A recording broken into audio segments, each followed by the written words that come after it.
call tonight. Let's speak to Mick, who's a Spurs fan. He must be happy. Mick? Hello, yeah, I'm really happy about the football. I'm just not happy about... Why? Well, last year it was Spurs beat Arsenal's second string. I mean, we done them 5-1. I mean, we just totally whopped them. Doesn't matter who they put out there, we beat them. You know, by the end of the game, they had Adebayor and they had most of their best players they brought on. Yep. And this time we beat Liverpool. And during the match, the commentary team used the words a makeshift Liverpool team. They used the words second string Liverpool team. And yet Tottenham had over £90 million worth of first-team players not playing. I mean, there was Woodgate, Darren Bent, Esu Okoku, Ledley King, Modric, Jenas, Bentley. I mean, we played our second string, but nobody mentions that. Yeah. 7 changes from the team at the weekend, wasn't it? Yeah, you know, and I just think, you know, like tomorrow, through Swindon tomorrow, and I'll have Liverpool fans saying, oh yeah, it was only our second team, because nobody mentions that. It's only Spurs' second team. Last week it was all Spurs was lucky to beat Liverpool. I mean, we've beat them twice now. How lucky is that? You know, It's not luck, is it? Yeah, no, true, Mick. I watched the match today. Spurs look great, I've got to say. It sickens me to say it, but a Chelsea fan, you look good. And I tell you who I like is Pavlyuchenko. I think he's great. He looked good in the summer, and he looks like a good striker. He seems to be playing for Harry, doesn't he?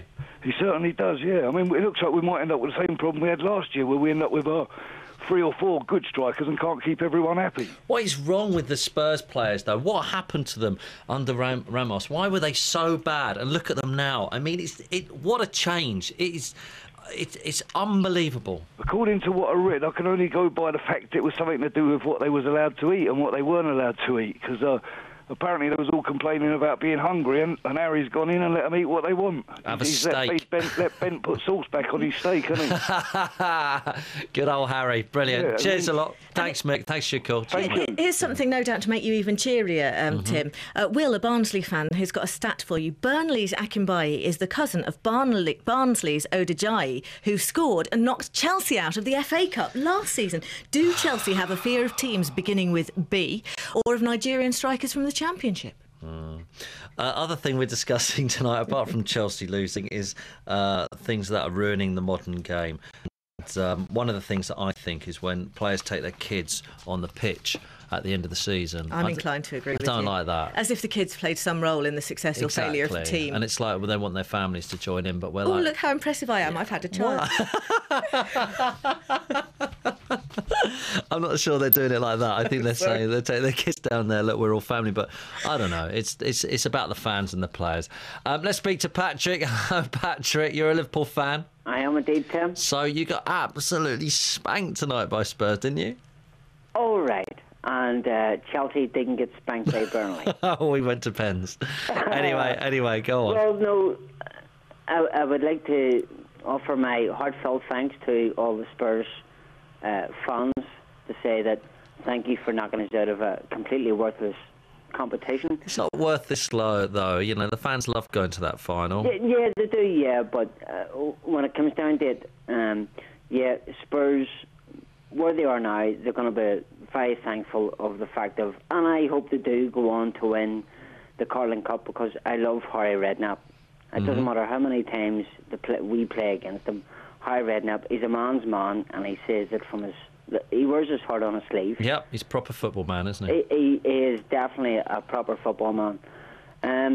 I don't agree with Liverpool putting out a second-strength team, but I've waited nearly 19 years for Liverpool to win the league, and it's such a joy to get to November and say Liverpool are actually still in the league. Yeah, but are you going to win it, seriously? Do you think you can? There was a good point. There was a good point made tonight by Mark Bright that if that is all your reserves out there, then you're not going to be able to compete if you get a lot of injuries. I seriously believe the winners of I'll call it top 4. It's going to be Chelsea, Liverpool, United, Arsenal. Yeah, and who's going to do it? I seriously believe that Chelsea, looking at Chelsea overall, the way they play, the way the manager's got them into a certain rhythm, the way he's got Drogba playing again. Not playing for money, but playing for the actual shirt. I believe Chelsea's going to win. So when are Liverpool going to do it? When are you going to demand that you win the league? Then it's been too long for Liverpool, hasn't it? Damn, I actually believe nobody can demand, which is a good thing in a way.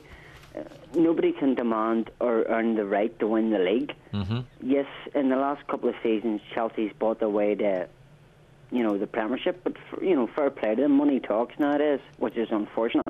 Yeah, and Liverpool used to do that back in the day. They used to buy players, didn't they, when no one else could afford them? They did, but out of all the Premiership teams, the one that I enjoy most watching, and the enjoyment that most of my work colleagues get out of watching, is Arsenal. All right, Patrick. Well, listen, we want to get a load more calls in tonight and make sure we get loads. But thanks a lot for your call tonight. He's a Liverpool fan and he's happy he's been knocked out of the Carling Cup, is he? Dan in Manchester says, when Liverpool were winning League Cups under Houllier, I didn't hear too many excited voices in the media declaring that winning League Cups signalled their potential to win the league. Strange that when we exit that competition this year, I hear Mark Bright, and I'm sure others, excitedly stating that the results suggest that the league title is beyond us. Strange logic, but it won't give us any sleepless nights. This from Darren in County Antrim, who says, you want the truth? You can't handle the truth. Alonso was by a country mile the best player on the pitch when he came on, and Liverpool started to click. He's our best bit part player. Gerrard, Mascherano, Carragher, Reina, Riera, Keane, Arbeloa, Pennant, Aurelio, quote, what a team to rest. The Carling Cup is small fish and Spurs made it the Champions League again. Good luck to Harry. On to a different subject, and the natives are getting restless at the Stadium of Light, according to Steve-O in Sunderland, who says £80 million spent and no natural winners at the club. Maybe Roy Keane has bitten off more than he can chew. And a similar message from Stephen Burton-on-Trent. Should the Stadium of Light be named the Stadium of Failure? Text 85058. A network rate of 10 to 15 pence per message applies. Call 0500 909 693. Free from some landlines, other charges will vary. This is 5 Live. Do Premier League clubs at the top level really need to invest in local talent when they can just open the chequebook and cherry-pick the best talent that Europe has to offer? The bar's been raised to such a high level for young players trying to break into Premier League first-team squads. This Thursday, an exclusive look behind the scenes at Manchester City's famous youth academy. Nothing else I really want to do apart from football, every day, football. Football's Fame Academy. A 5 Live sports special with Brian Alexander. This Thursday from 8. On 5 Live. Want to hear more about the Championship, Leagues 1 and 2, the SPL and Scottish Leagues? Then change the agenda. This is how you do it. Call 606 0500 909 693. Text 85058.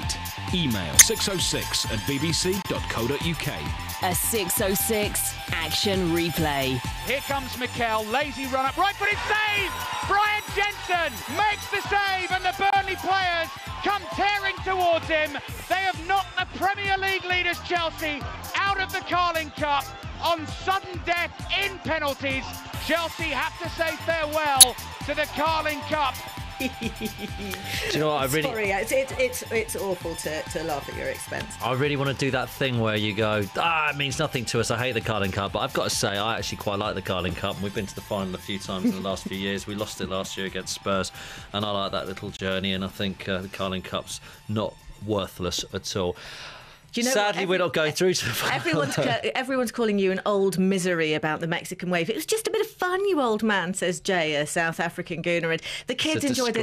There were so many children at that match because of the But what it means is that you're concentrating on standing up and sitting down rather than actually, watching the football. I thought everyone wanted to watch Arsenal football.